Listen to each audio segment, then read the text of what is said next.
Video में हम शुरू करने वाले हैं हमारा चैप्टर जो है डाइजेस्टिव सिस्टम एंड एब्जॉर्प्शन। इसमें जो भी इम्पोर्टेंट चीज़ें वो हम डिस्कस करने वाले हैं। क्या पता कौन कहाँ से हमारे लिए 4 मार्क छोड़ के चला जाए।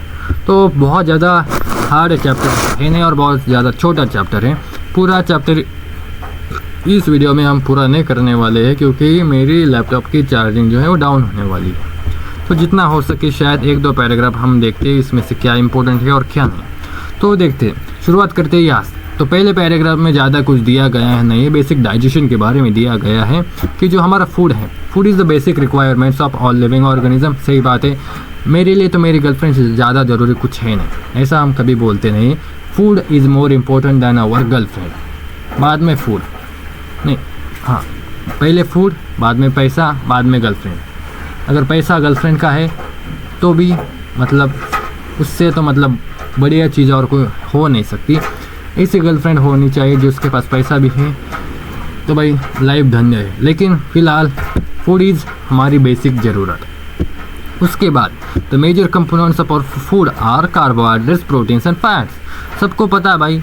नहीं भाई, सबको नहीं पता। मेरे को तो आज पता चला कि जो हमारा फूड होता है उसमें आटा कम होता है, कार्बोहाइड्रेट ज़्यादा होते हैं, प्रोटीन्स भी होते हैं और फैट्स भी होते हैं, राइट। ये सारी चीज़ें होती है, आज मेरे को पता चला। Vitamins and minerals are also required in small quantities. भाई कार्बोहाइड्रेट्स, प्रोटीन्स और फैट्स तो चाहिए हमारी बॉडी को, इसके साथ साथ विटामिन्स और मिनरल्स भी चाहिए। ये कहाँ से लाएंगे भाई हम? ये तो चाहिए हमको, इसलिए हमको खाना पड़ेगा। Food provides energy and organic materials for growth and repair of tissues. सही कहा, जो फूड होता है उसी से हमको एनर्जी मिलती है और जो हमें एनर्जी मिली हुई है वो हम खर्च कर देते हैं गर्लफ्रेंड को पटाने में, उसके पीछे भागने में। फिर से हमको खाना खाना पड़ता है ताकि फिर से हमारा स्टैमिना बढ़े, फिर हमको उसके पीछे भागे। तो इसमें बहुत ज़्यादा मदद हमारी कौन करता है? Food. It provides energy, it provides energy for repair of tissues, it provides energy to increase our stamina, it provides energy। और जो ऑर्गेनिक मटेरियल्स है वो भी कहाँ से आते हैं? अमीनो एसिड्स कहाँ से आते हैं? हाँ, कहाँ से आते हैं? ग्लूकोज। ये फूड से आते हैं। और कहाँ से आते हैं? गर्लफ्रेंड ला के देती है तुमको, पागल कहीं के। The water we take in plays an important role in metabolic processes and also prevents dehydration of the body। बहुत सही कहा इन्होंने। जो हम पानी पीते हैं वो हमारी पानी की ज़रूरत को पूरा करता है, राइट। पानी ही पानी की ज़रूरत को पूरा करता है, पानी ही डिहाइड्रेशन से हमें बचाता है। सही कहा, नींबू पानी भी बचाता है भाई। ऐसा नहीं कि सिर्फ पानी पियो, नींबू पानी भी पी सकते हैं, गन्ने का जूस भी पी सकते हैं, वो भी हमको डिहाइड्रेशन से बचाएगा। लेकिन बात यहाँ पे एनसीईआरटी की दी गई, इन्होंने कहा है पानी हमें डिहाइड्रेशन से बचाता है और जो मेटाबॉलिक प्रोसेसेस है उनमें मदद करता है। तो सही कहा होगा, हम ज़्यादा अपने दिमाग नहीं दौड़ाएंगे। तो जो बायो माइक्रोमोलिक्यूल्स होते हैं, यहाँ पे दिया गया जो बायो माइक्रोमोलिक्यूल्स होते हैं, बायो मैक्रो है, माइक्रो नहीं है, बायो मैक्रोमोलिक्यूल्स इन फूड। जो हम खाना खाते हैं उसमें बायो मैक्रोमोलिक्यूल्स होते हैं, उसमें अमीनो एसिड्स नहीं होते हैं, उनमें बायो मैक्रोमोलिक्यूल्स होते हैं which are utilised by our body in their original form. नहीं भैया, they are not utilised in their original form. हमारी बॉडी उतनी सक्षम नहीं है कि इन बायो मैक्रोमोलिक्यूल्स, मैं ये वर्ड बोलना कब सीखूंगा पता नहीं। I am preparing for NEET, I am preparing for MBBS and I am not able to speak this word, bio macromolecules. हमारी जो बॉडी है वो इतनी ज़्यादा सक्षम नहीं है। हमारी जो बॉडी है एक से ज़्यादा 2 गर्लफ्रेंड रख सकती है, 2 को पता नहीं तो 4 भी रख सकती है, अगर चारों को पता ना चले तो 8 भी रख सकती है। लेकिन दिक्कत की बात यह है कि हमारी बॉडी जो बायो माइक्रोमोलिक्यूल्स हैं उनको पचाने में सक्षम नहीं है। तो हमें एनर्जी कैसे मिलेगी? तो जो बायो माइक्रोमोलिक्यूल्स है they are first broken down into simple absorbable forms. उनको पहले सब छोटा छोटा टुकड़ों में सिंपल एकदम चक्की कैसे हम पीसते हैं, आटा की चक्की, राइट। हम वैसे इनको एकदम सिंपल एब्जॉर्बेबल फॉर्म्स में कन्वर्ट करते हैं, उसके बाद वो आसानी से पच जाते हैं। इसी प्रोसेस को क्या बोलते हैं? Digestion. The process of conversion of complex food substances to simple absorbable forms is called digestion. ये हम बचपन से पढ़ते आए हैं, लेकिन हम बार बार भूलते भी आए हैं। कोई बात नहीं, एक बार और पढ़ लो। डाइजेशन क्या है? जो बायो मैक्रोमोलिक्यूल्स है वो कॉम्प्लेक्स है, they are not easily absorbable, not digestible also. तो उनको छोटे छोटे एब्जॉर्बेबल फॉर्म्स में कन्वर्ट करने को हम डाइजेशन बोलते हैं। और ये कौन करता है? हमारा ब्रेन? नहीं। हमारा नोज? नहीं। क्या हमारे लंग्स? नहीं। क्या हमारी किडनी? नहीं। हमारी किडनी भाई 45 लाख की किडनी, उनको हम थोड़ा रेस्ट देते, वो ऐसे काम नहीं करती। इनको डाइजेशन करने का काम किसका है? डाइजेस्टिव सिस्टम का। अब डाइजेस्टिव सिस्टम मतलब क्या? स्टमक? नहीं रे बाबा, स्टमक को बोलते हैं पेट। तो डाइजेस्टिव सिस्टम मतलब क्या? डाइजेस्टिव सिस्टम मतलब एक ऐसा सिस्टम जो डाइजेशन में मदद करता है। और सिस्टम अगर हम बोलते हैं कि डाइजेस्टिव सिस्टम है, तो ये बेसिक सेंस बनाता है कि सिस्टम मतलब बहुत सारे ऑर्गन्स का होना, उसको हम सिस्टम बोलते हैं। ऐसे ही नहीं कि स्टमक बोले तो डाइजेस्टिव सिस्टम, उसके साथ साथ बहुत सी चीज़ें ऐड ऑन होती है, तब हम बोलते हैं डाइजेस्टिव सिस्टम। तो यहाँ पे क्या क्या है हमारे डाइजेस्टिव सिस्टम में? तो हमारे डाइजेस्टिव सिस्टम में सबसे पहली जो चीज़ आती है वो है alimentary canal and the associated glands. ये दोनों चीज़ें आती हैं। तो एलिमेंटरी कैनल में बहुत सी चीज़ें आती हैं। तो कौन सी? एलिमेंटरी कैनल जो है वो कहाँ से शुरुआत होता है? उसकी शुरुआत होती है हमारा जो पोस्टीरियर ओपनिंग है, सॉरी जो एंटीरियर ओपनिंग है। जो हमारा जो एंटीरियर ओपनिंग है, जिसको हम माउथ भी बोलते हैं, राइट? जो हमारा माउथ है ना, जो जिसको देख के कोई इम्प्रेस नहीं होता, हाँ वही, वहाँ जो जब हम उसको ओपन करते हैं ना, उसी को बोलते हैं एंटीरियर ओपनिंग। वहीं से हमारी एलिमेंटरी कैनल की शुरुआत होती है। And it opens out posteriorly through the anus. मतलब माउथ से, मतलब एंटीरियर ओपनिंग से सीधा पोस्टीरियर ओपनिंग तक, एनस तक, ये हमारा पूरा एलिमेंटरी कैनल का जंजाल फैला हुआ है। बीच में बहुत सी चीज़ें आएंगी, ऐसा नहीं कि ऊपर का माउथ और सीधा नीचे से एनस। नो, इसके बीच में भी बहुत सारे ऑर्गन्स है, बहुत सारी चीज़ें हैं, वो हम देखेंगे धीरे धीरे। कुछ आज देखेंगे, कुछ कल देखेंगे, कुछ परसों नहीं देखेंगे भाई, जल्दी ही निपटा देंगे हम इनको। तो माउथ के बाद क्या आता है? Mouth leads to the buccal cavity और ओरल कैविटी। अब माउथ जो है वो हमें कहाँ तक लेके जाता है? माउथ कहीं पर नहीं लेके जाता, बस उसके अंदर लेके जाता है, जिसको हम बोलते हैं बक्कल कैविटी या ओरल कैविटी। वही क्या आपके मसूड़ों में तकलीफ है? नहीं। हमारे टूथपेस्ट में नमक है, नीम है, हल्दी है, लौंग है, इलायची है, सब कुछ है। हमारे मसूड़ों में तकलीफ नहीं है क्योंकि हमारे मसूड़े ही नहीं हैं। तो बेसिकली वही है, mouth leads to buccal cavity और ओरल कैविटी। ओरल कैविटी या बक्कल कैविटी का सीधा सा मतलब है आपके दांत, आपकी टंग। बस आप इतना सिंप्लीफाई कर सकते हैं, आपकी दांत और आपकी टंग। तो oral cavity has number of teeth. बहुत सारे दांत हैं, हमें सबको पता है, बहुत सारे दांत हैं हमारे को। किसी के अगर गिरे होंगे तो वो मेरे को मालूम नहीं, लेकिन बहुत सारे तो होते हैं। एंड मस्कुलर टंग, जो हमारी टंग है वो बहुत लुई मुई सी दिखती है, लेकिन वो मस्कुलर है। It is very strong, very muscular. भाई दिन भर काम करती है तो उसके मसल्स तो बड़े होंगे, तो मस्कुलर टंग है हमारे पास। Each tooth is embedded in a socket of jaw bone. हमारा हर एक दांत सॉकेट ऑफ जॉ बोन में फिक्स्ड है, राइट? एम्बेडेड है मतलब फिक्स्ड है। और इस सिस्टम को क्या बोलते हैं? The quadrant. Each tooth is embedded in a socket of jaw bone. This type of attachment is called the quadrant.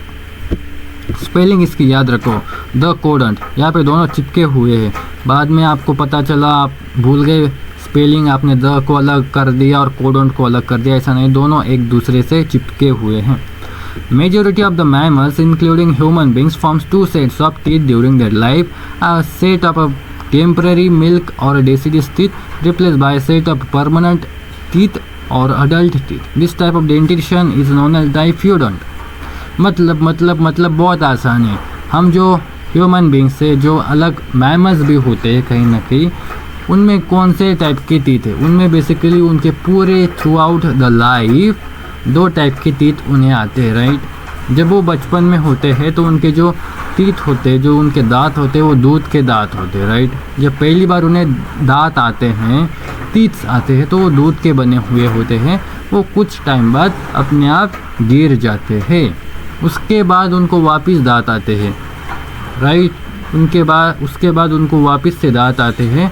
They are permanent teeth. और इसीलिए क्योंकि उनके लाइफ में 2 बार दांतों का आना जाना लगा रहता है, इसीलिए इस सिस्टम को क्या बोलते हैं, ऐसे डेंटिशन सिस्टम को बोलते हैं डाइफियोडोंट। डाइफियोडोंट, डाई माने 2, डाइफियोडोंट, इसलिए इसको डाइफियोडोंट बोलते हैं।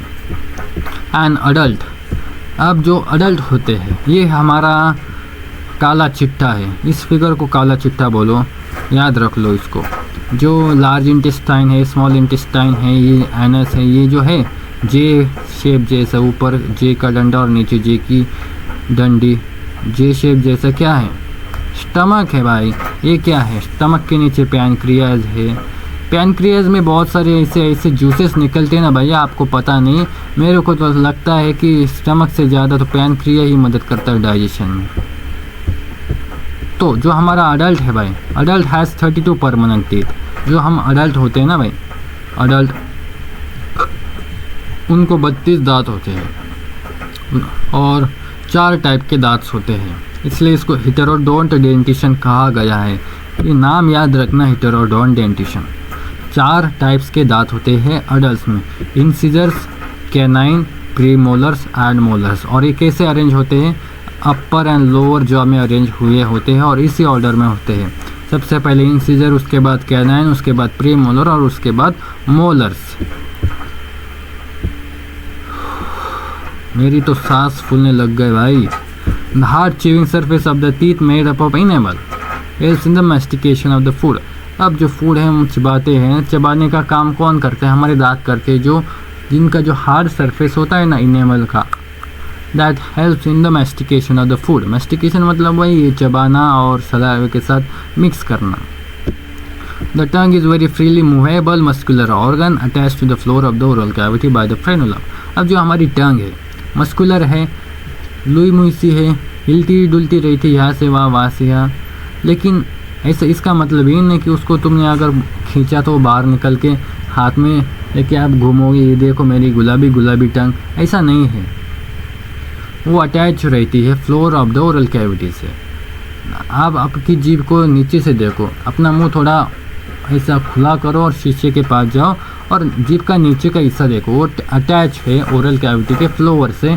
और जिस चीज़ से वो अटैच है, जो चीज़ इन दोनों को अटैच करती है, उसको बोलते हैं फ्रेनुलम। ये जो फ्रेनुलम है, this is important, which attach the tongue with the floor of the oral cavity. उसके बाद क्या है, the upper surface of the tongue has small projection called papillae, some of which bear taste buds. अब क्या है ना, जो upper surface होता है टंग का, हम कैसे जीभ से टेस्ट बताते हैं, तो ये जो अपर सरफेस होता है टंग का, उसमें कुछ प्रोजेक्शंस होते हैं, स्मॉल स्मॉल प्रोजेक्शंस होते हैं, उनको हम पैपिले बोलते हैं। और कुछ पैपिलेज में टेस्ट बड्स होते हैं जो कि हमें टेस्ट में मदद करते हैं, कौन सा मीठा है, कौन सा खट्टा है, कौन सा तीखा है, कौन सा कड़वा है। ये सब हमें कैसे पता चलता है, क्योंकि जीभ जो हमारी टंग है उसके ऊपर कुछ टेस्ट बड्स होते हैं जिनकी मदद से हम टेस्ट को पहचान लेते हैं। उसके बाद जो है द ओरल कैविटी।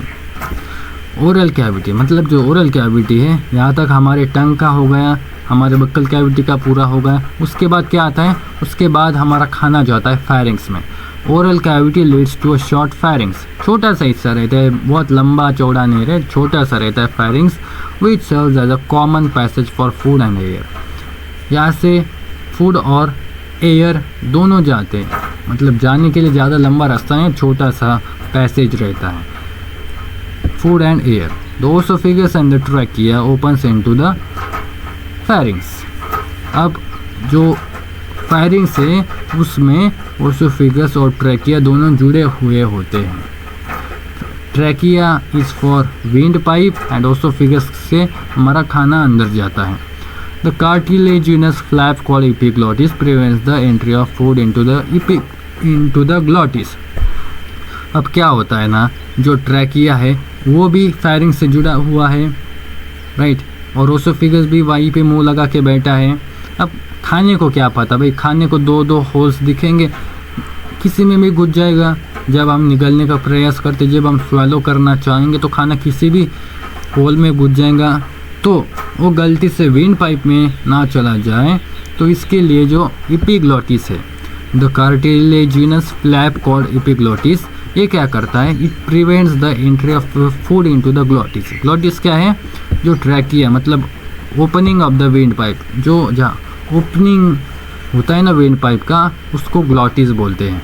अब वो जो खाना हम खाते हैं वो गलती से इस ग्लोटिस के अंदर ना चला जाए, ये कौन इंश्योर करता है, वो एपिग्लोटिस इंश्योर करता है। The oesophagus is a thin long tube which extends posteriorly through the neck, thorax and diaphragm and leads to a J-shaped bag called stomach. अब क्या है यहाँ, जो ओसोफिगस है वो क्या है, लंबी सी पतली सी एक ट्यूब है, वो पास होती है नेक से, उसके बाद थोरैक्स से, उसके बाद डायफ्रैगम से, और कहाँ तक जाती है, जे शेप स्ट्रक्चर कॉल्ड स्टमक तक। ये यहाँ तक आपको क्लियर है। बहुत सी मेन चीज़ है यहाँ पे, बहुत सारे। इस फिगर को भी आप अच्छे से दिमाग में चेप लो, क्योंकि ये फिगर अगर आपके दिमाग में एक बार सेट हो जाती ना, तो ये बहुत सारे ऐसे ऑर्गन बेस्ड सवाल होते हैं, वो आपको आसानी से, अगर नीट में आते हैं तो आप उनको आसानी से एलिमिनेट कर पाओगे। कौन सा ऑप्शन सही है, कौन सा ऑप्शन गलत है, आप अच्छे से एलिमिनेट कर पाओगे। तो इस फिगर को भी अच्छे से आपके दिमाग में सेट कर लो, और बाकी का हिस्सा हम मेरा लैपटॉप चार्जिंग होने के बाद देखेंगे, क्योंकि चार्जिंग कितना है, 17% है, और ये ज़्यादा टिकेगा नहीं, 2-3 मिनट में डाउन हो जाएगा शायद, और ये बीच में रुक जाएगा। इसलिए हम यहाँ पे रुक जाते हैं। हम यहाँ पे स्टमक तक आ गए हैं, उसके बाद स्टमक का जो हिस्सा है वो देखेंगे हम नेक्स्ट वीडियो में।